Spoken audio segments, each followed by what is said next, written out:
Hi, guys, and welcome back to another podcast. Today, we're going to switch things up. So instead of me interviewing, I'm going to get interviewed by my friend Geraldid. Yeah. So I am here to pick at Sandra's brain and get the tea from her from personally, professionally, and I'm excited to be here. Never done this before, but there's always a first time for everything. Who knows? Maybe she could be my co-host. Yes, who my knows, new right? co-host. Let us know if I'm good enough. Don't be harsh, though. Yeah, be nice. Okay. Let's get started. I'd like to start with saying, what inspires you to be an interior designer?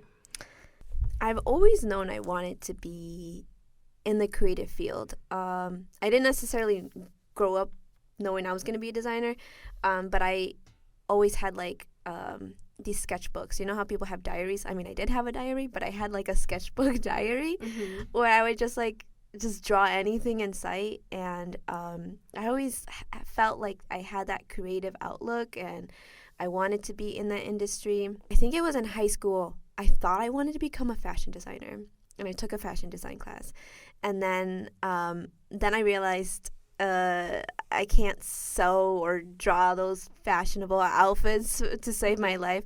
So then I told my counselor, and I was like, I don't know what else I can do. I don't know what else creatively I can do. And she had mentioned, why don't you take an interior design class? And I was like, interior design? What is that? Because I think it was still pretty new years ago in high school.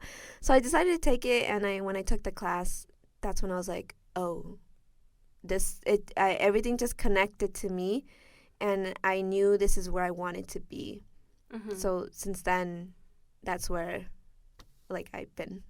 Yeah, that's interesting. I that's really awesome that counselor directed you that way. Yeah. The counselors in high school really impact you, help you. I had no idea. Yeah. Whether you have good ones or not. I don't think I personally had a good one, but we went to different high schools. Oh, yeah, that's right. But what exactly did you do? I'm curious. I think they taught us the different styles of design. They taught us the history of interior design. They also taught us the different types of houses. There's Queen Anne, there's cottage, there's ranch style houses, and then we learned about Frank Lloyd Wright. And then we got to visit the Frank Lloyd Wright house in Oak Park, which was very fun. And then I think there was a little bit of selecting materials and kind of being creative, designing a little space. That's as far as I can remember. That's nice. I like that. Okay, what is something you wish people knew about you?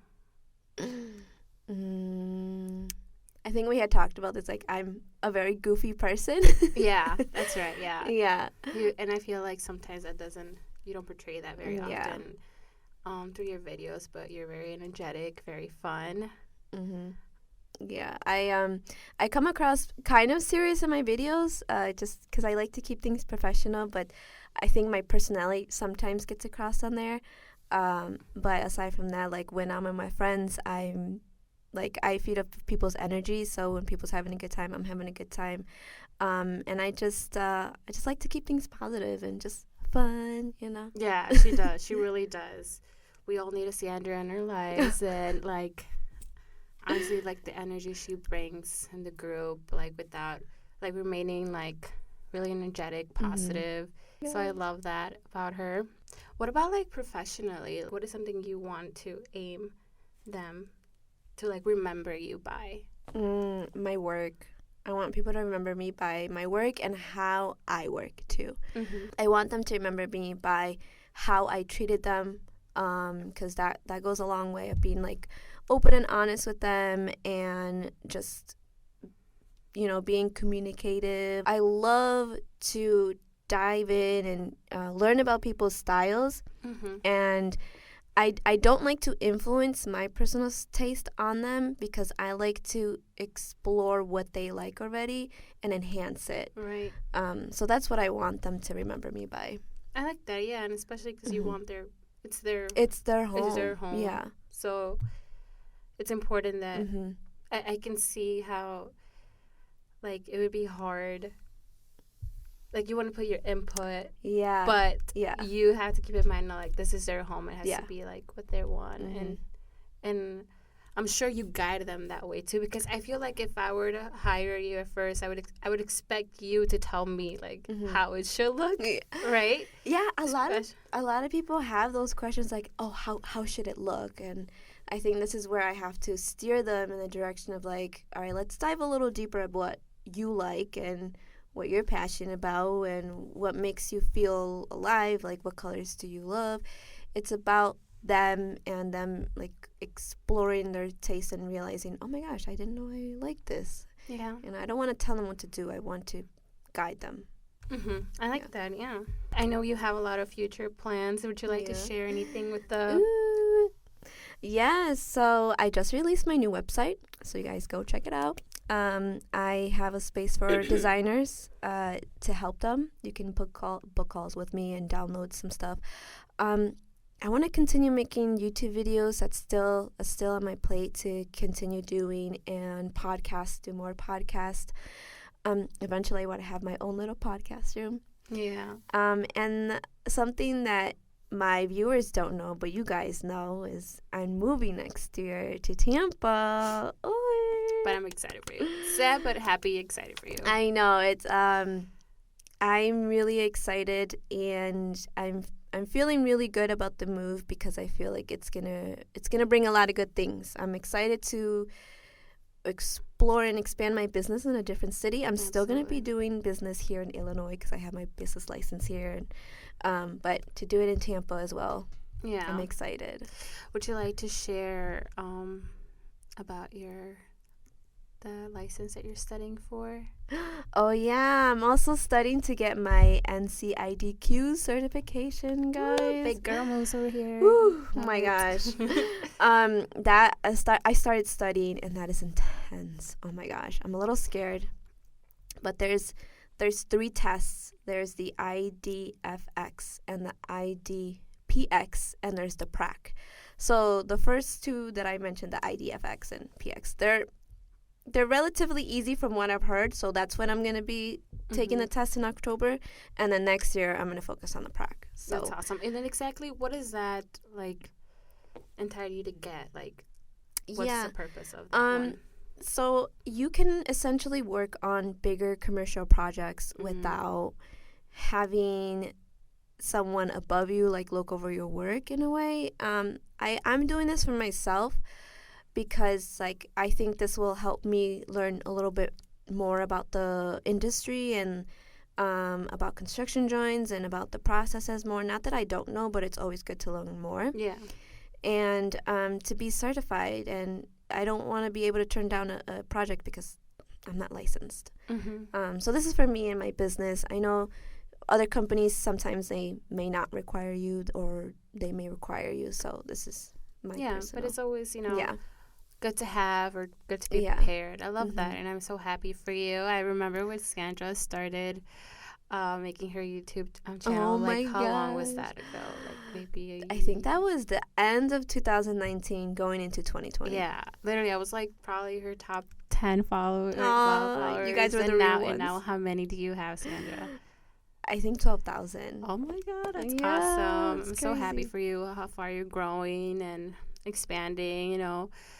I know it was a rough patch in the beginning, it was, there's always things thrown at you, but, you have to take it as an opportunity. When a door closes, another one opens, and that's exactly what she did. Yeah. She didn't, just sit there and be upset about a situation when, she was let go. Yeah. You're like, I'm going to open a business. Yeah. I'm going to do this and that, and she did, and it's all about the perspective that you take the situation, and I'm so glad you did what you did, because you're doing great. And thank you. Seriously, you're inspiration. Yeah. I mean, I don't know I think I might have mentioned this in my videos, but you guys do know I was let go from my job before I started my business. Ultimately, that did kind of put me down a little bit, but at the same time, I was a little bit relieved, because I knew I wasn't putting my all into that job. I was just kind of burnt out, and that opportunity, I felt like so many doors were opening to me, and I would I wouldn't have I wouldn't be here if it wasn't for that thing that happened to me in my life. Like, I wouldn't have started my YouTube channel. I wouldn't have started my business. I wouldn't be doing this. So at the end of the day, things happen for a reason, and I'm just grateful. Yeah, absolutely. Would you tell me about your ultimate goal as an interior designer or / businesswoman? Like, what would you be content with happening? I want to continue designing for residential. I want to branch out in the luxury market. I know it's a goal of everyone to, design for luxury homes or luxury clients. I want to keep, or I want to branch into that more, design commercial spaces, maybe some salons or some office spaces, or maybe even a little restaurant. That would be really cool. And I want to have a small team. I don't want to have a huge, large team. I just want to have something small, intimate. Do you see yourself still doing like podcasts and stuff like that? Yes. Yeah, eventually I want to kind of branch out more in my podcast and start interviewing more like minority business owners and, kind of share their path, because I feel like there's a lot of us and we deserve to have our business shown and our voice, heard. Yeah. Now we all want to know, how do you stay motivated? Let me tell you for something first. Sandra here is very energetic. Like I said before, she works out. She wakes up early as hell to do who knows what. Work, exercise. She has that schedule. A lot of people of us wish we had. Like, personally me. And just stay on task of everything, like you're like staying like, okay, I'm gonna do this next, doing that next. What motivates you? I would say being surrounded by positive influences. So like you guys, like my friend group, they're all like really awesome to hang out with and really positive. Listening to podcasts.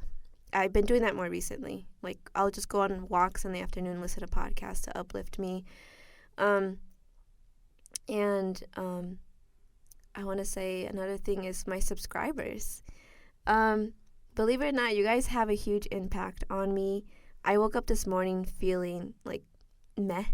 And then I was looking at my phone and notifications from last night, and then someone had commented saying, like, you inspire me, you're great, I look forward to your videos. And I was like, I felt so motivated at that time. I was like, all right, we're going to go on a run, we're going to do this. Like, you guys have a big impact on, all your positive comments, I read them all, and that motivates me. And another thing that motivates me is my business. I want, and I'm gonna manifest. I'm gonna be successful, and just a story to tell my future kids and show them. Absolutely, yeah. I think that would be great. I can't wait for it to happen. And who knows when that'll happen? No, it will happen. It will. You just have to manifest it. You're getting there. You're already so far away from where you started. So yeah. It will. That's awesome, and I like that, and I like how your subscribers, the comments, I can see that. So keep being nice to my girl, please. They are. The ugly truth about starting a business that no one talks about. Any? Ooh, she's trying to get into the tea. Yeah. It can get a little lonely at times when it's just you working by yourself. Doing everything. I think at one point, like, I'm like, man, like, I wish I had like a little partner to do this business, because that's how I am. I feed off of people's energy, so I like to get really excited when doing things with people. So sometimes it can get lonely because you wish you still had like that atmosphere of like working with other people. Right. And when times get tough, you start to like doubt yourself or start to compare yourself. You kind of get that unhealthy state of mind. But I think it's all about mentality. So when business gets rough or tough, I think it's about like, all right, what am I doing wrong? What can I do to fix it? What can I change up to to better things for my business. And sometimes you might struggle financially and have to take like a side job, and it's completely normal, guys. Like in the beginning stage, don't expect to be making like $1 million right off the bat or thousands of dollars. Business fluctuates here and there. Sometimes you're way up, sometimes you're way down. And I know like online it may all seem like starting a business, it's fun, like you get like your own time, you can do whatever you want, and it's great. But just know that there's some sacrifices. There's sacrifices, and you have to put in the hard work. Like you gotta have that drive to continue your business and not fail. Yeah. It makes sense. So, it's not going to be easy at first. It takes a lot of work. Yes. I'm sure. And it's a lot of sacrifice and staying positive. Yes, that's the main thing, is stay positive, and just keep it, keep moving forward one day at a time. Yeah. That's what you got to do. I have a question with that.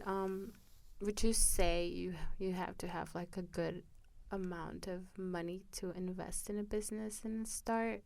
I would say in the beginning, yes.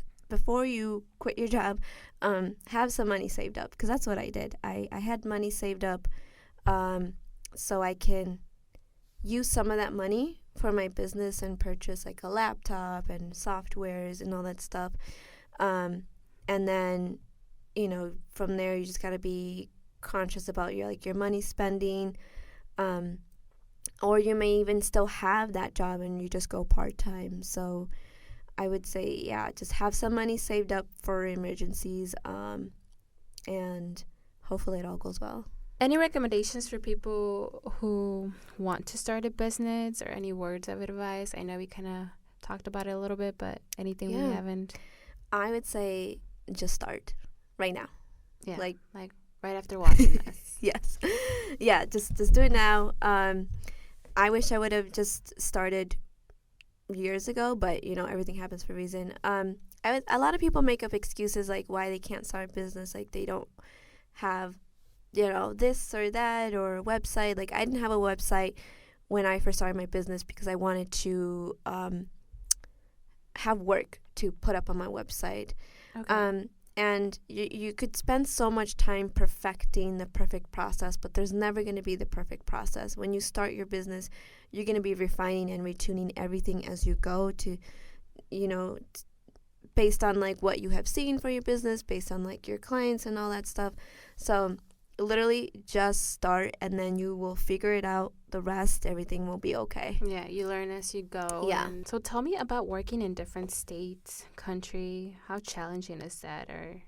And are you open to continue that? I'm saying that because I know you kind of did it already.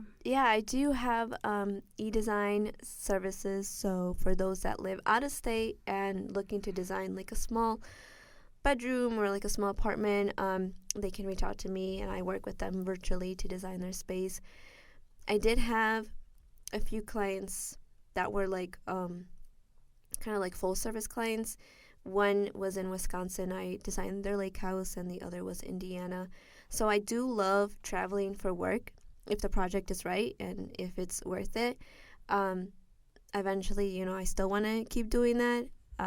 Because I love to see my work all over. Yeah, I love that we want to expand everywhere, right? Yeah. Who knows? Maybe Worldwide, Mrs. Worldwide. Yes. Could that be challenging, though? Like, it could be. You? Yeah, because it's far away, I'm not there to take like a quick delivery, or I'm not there to check up on the contractors. So it could be challenging because like I am not close by, and I would have to plan accordingly and take time off to like go see it. So it could be challenging. Yeah, but as time goes, when we get more clients, money's coming, we'll definitely be there. Yeah. So keep supporting her so she can go all around. Would you say that the interior design field is prominently white?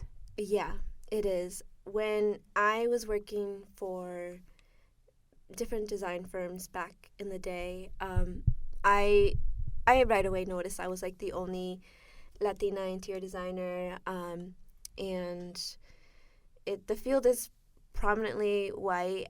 and I want to say it could be like one of the reasons, and I'm just kind of speaking on behalf of like the Mexican culture, is a lot of parents don't really consider that a real career. Mm-hmm. They think it's like it's kind of fake. Like you're not going to make money out of it, and you know, as a child, you're of course going to listen to your parents because that's just how it is in our culture. Is like you listen to your like mama and papa because they know best and they want you to become either a lawyer or something like that. So that could be one of the reasons, because they just don't see it as a real career, or they just don't have the support. And it's sad because like you're not gonna do what you love because you're gonna listen to your parents and do what your parents want, and our parents influence a lot. That's kind of like how our culture runs. But more and more, I'm starting to see like more Latinos in this industry, so that makes me happy to see it. Yeah. I'm glad we're breaking barriers and stuff. Yeah. Is there any challenges or barriers you have overcome because of your ethnicity? Growing up, I struggled with the fact that I wasn't good enough because I was brown.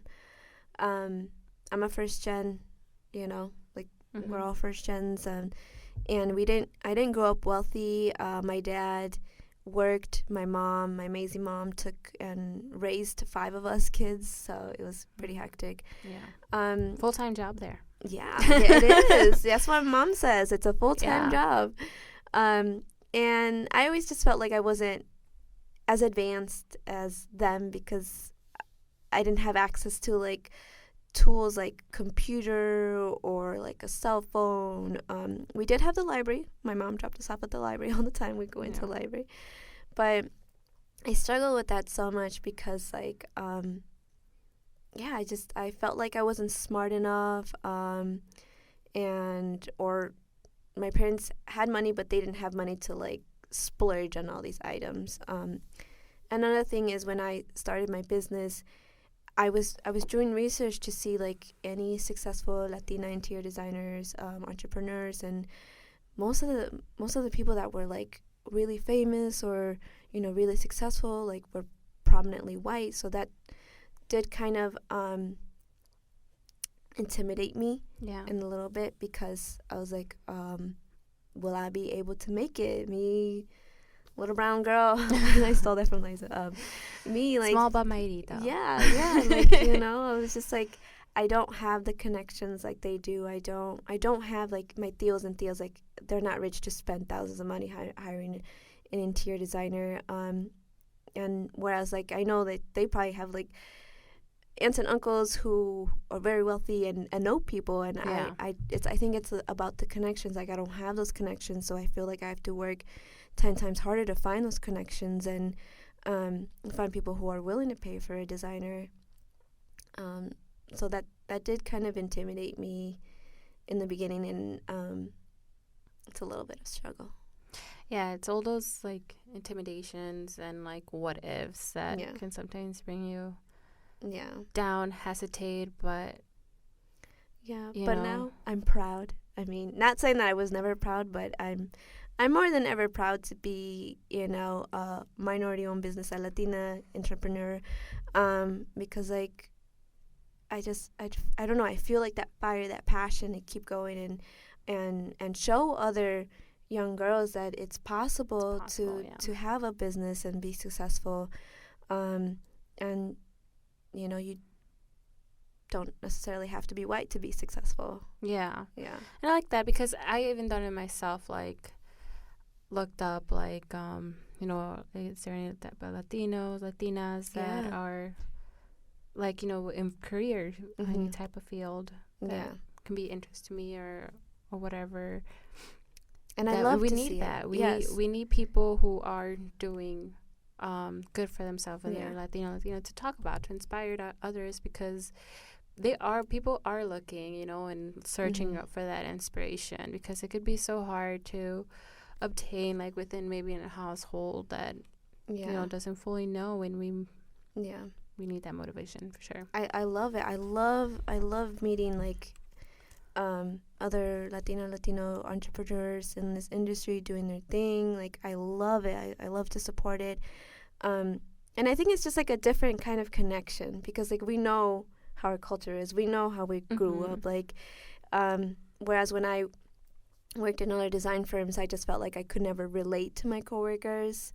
I can see that, yeah. Because like I didn't grow up like that, and like they grew up playing, doing this and that, and I was just like, yeah, like I just don't have anything in common with you. Whereas like, you know, us like we have that connection. We know our culture and the sacrifice and the hard work that we all put up, and our parents. Yeah, I was just thinking about something random.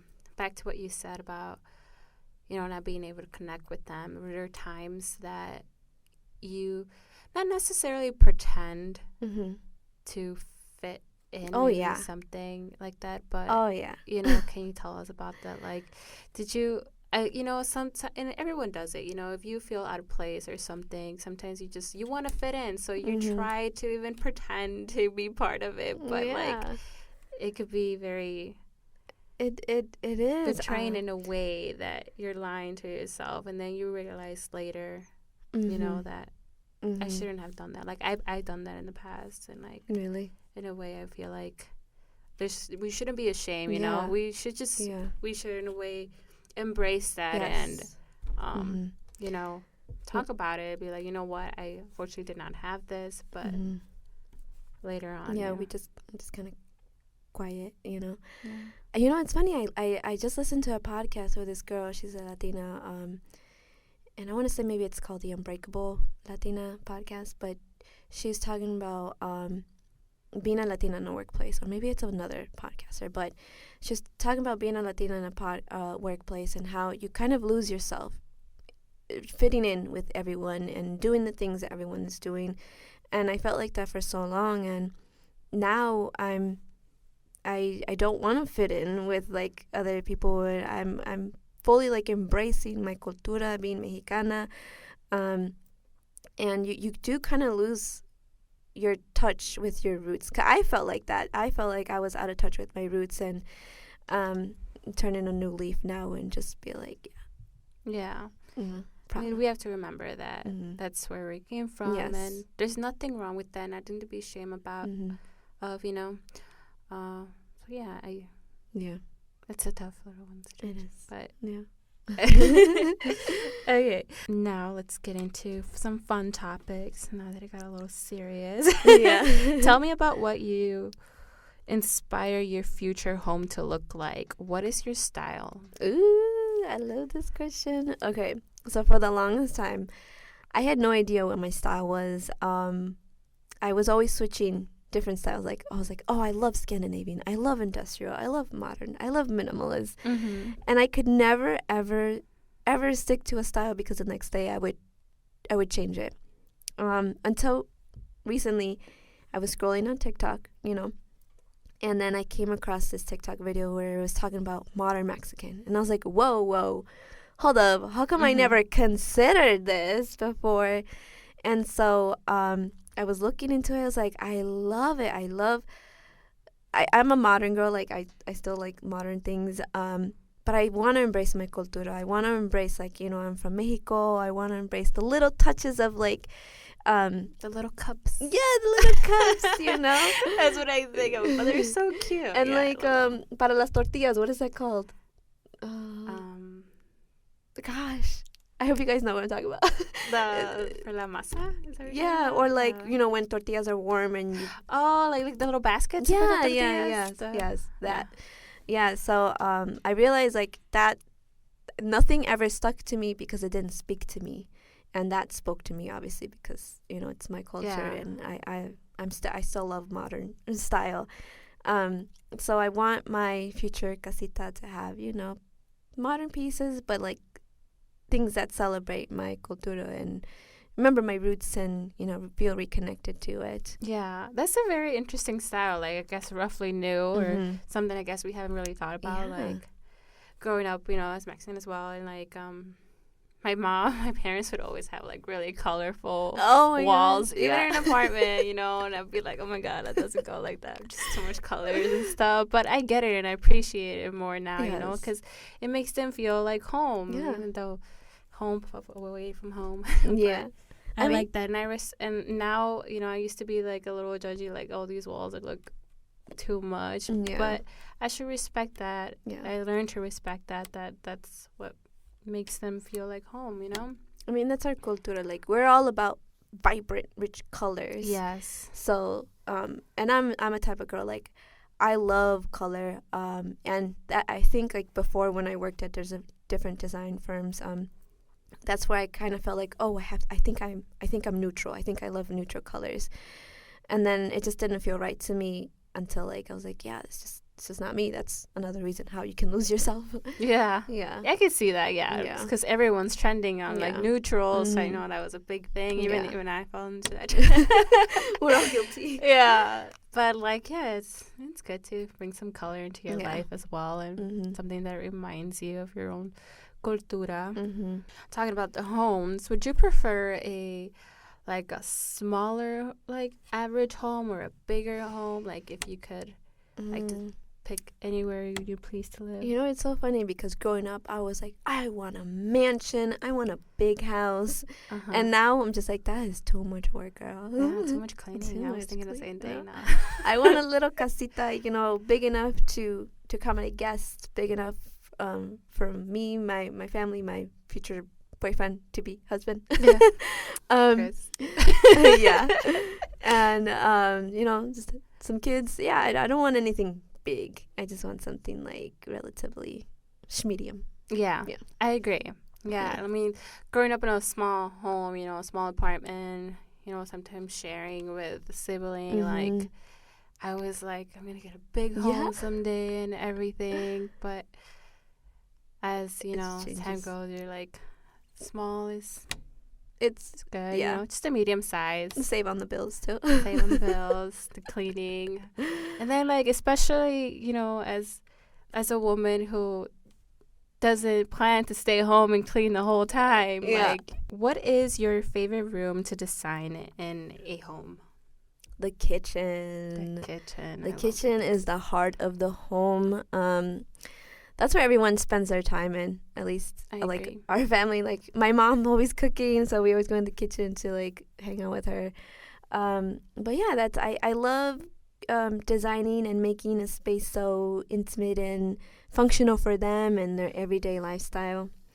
And that's where you can get the most creative, like, what type of countertops, and switch up the cabinets and the cabinet pulls. Like, you get to be the most creative in the kitchen, I feel like. Yeah. And just kind of customize it to them. Yeah, I like that. And some, people don't really think, like, why the kitchen? Yeah. But honestly, that's where you are at. Yeah. That's where I mean, am when you're all the home time. shopping, you always look at the kitchen. I know I do. I'm like, Yeah. how's the kitchen? Now I do, Yeah. but, like, back then, Yeah. it was like, it's just a kitchen. I know, right? But when you grow But- up, you have to cook. Yeah, that's where you spend, like, the whole time. I feel like when you have, like, a nice kitchen that's well functional and organized, it makes you more motivated. I know Yeah. for me, I'm like, there's just no motivation to cook. The kitchen's not functional. Yeah, or even So- if, like, just, like, the way it looks, Yeah. like, if Mhm. my countertops look nice, Yeah, and you're like, I'm gonna make cookies and yeah, make be there, masa. enjoy being. I mean, if you're gonna be there most of the time, you might as well Mhm. make it look pretty. You Yeah. know? Definitely. I like that. Is back to, like, well, when I picture, like, my future home, I picture an island. Oh, we all yeah. picture an island Yeah. nowadays. What are some trends you think will be in styled in the next few years? Okay, so I don't know because I'm not a huge person to follow trends. Yes, I'll keep updated with, like, new products and things like that. But as far as trends, I don't follow them because people get tired of trends so fast, and then the next thing is something new. So that's why I always like to say, like, I design for my clients and their style. I don't design for things that are trendy or what's new, what's poppin'. Like what you see on TikTok. I know there's a lot of TikTok trends. Mostly it's like Gen Z with, like, the lights, the LED lights, Oh yeah. the greenery wall. Sorry to call you guys out, but yeah, those are the examples of trends that I just don't follow because it's not timeless to me. Yeah. And in that same, what are like some trends that are your least favorite or styles that you think should not come back? I know, like for example, for me, I think last time we talked about that like barn looking. What's it called? What's the style called? So rustic farmhouse. Rustic farmhouse. I am not a huge fan of that style at all. Yeah, I think it had its moment. It had its moment. Yeah. Its moment, and if people still enjoy that, I guess so. But yeah, I mean, there's nothing wrong if you still like it, but I personally like the wooden signs: "Live, love, laugh." I know we were all guilty at one point. Yeah. But to me, it's like over it. Over like the rustic features. Just like I'm not a huge fan of that style. Yeah, it's too heavy with all the wood. Yeah, the signs, definitely the signs that we were discussing. Yeah. Or any type of signs, even the ones we used in the past growing up. I know my mom had it. Yeah, I think I had one in my room too. Yeah, not guilty, but that was as literally like you said. It was just like temporary. Like you get over those things so easily, and you're like, okay, I want something now. Yeah. So why like waste money on it when you can spend something a little more timeless that you like? Some society norms and expectations. I'm 25 years old, and I'm barely going to graduate with a bachelor's degree, and I feel like I've been in in college forever for like so many barriers and personal reasons. But can we talk about how like age should not be an excuse or something to stop believing that you can't continue to start a business or finish college or whatever it is that you inspired to do. Do you want to talk about that? Yeah, I feel like I run with this question a lot. People ask me like they're like well into their career, they studied something different, and then they decided they want to switch and become interior designer. And I know people can get the fear of like it's too late or I'm too old for it, but you're not. I mean, this is what you want. This is your life. Do you want to continue living it the way that you're living it, or do you want to make a change and start living something different? I mean, for starters, I don't know if you guys know, but I'm 31 years old. And damn, girl, I thought you were 21.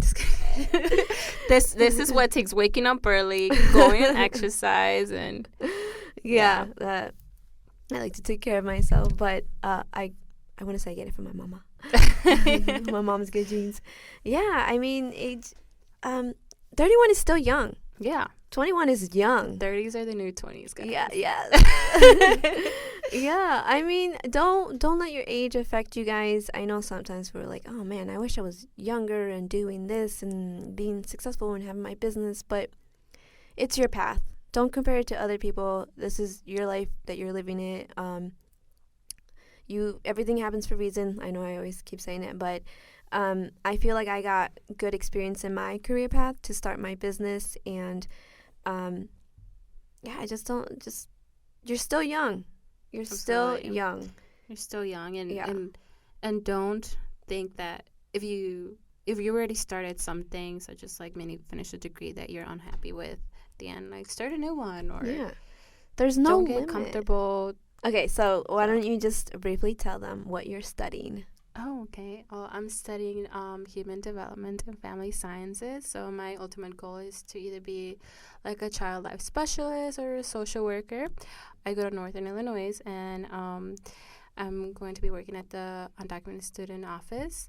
So help undocumented students with DACA or with visas, or maybe don't necessarily have a DACA residential, but are still wanting to obtain an education. We help them with that financially, supportively, with education and everything. So I think that's great. That's awesome. I love that. I love that for Geraldid.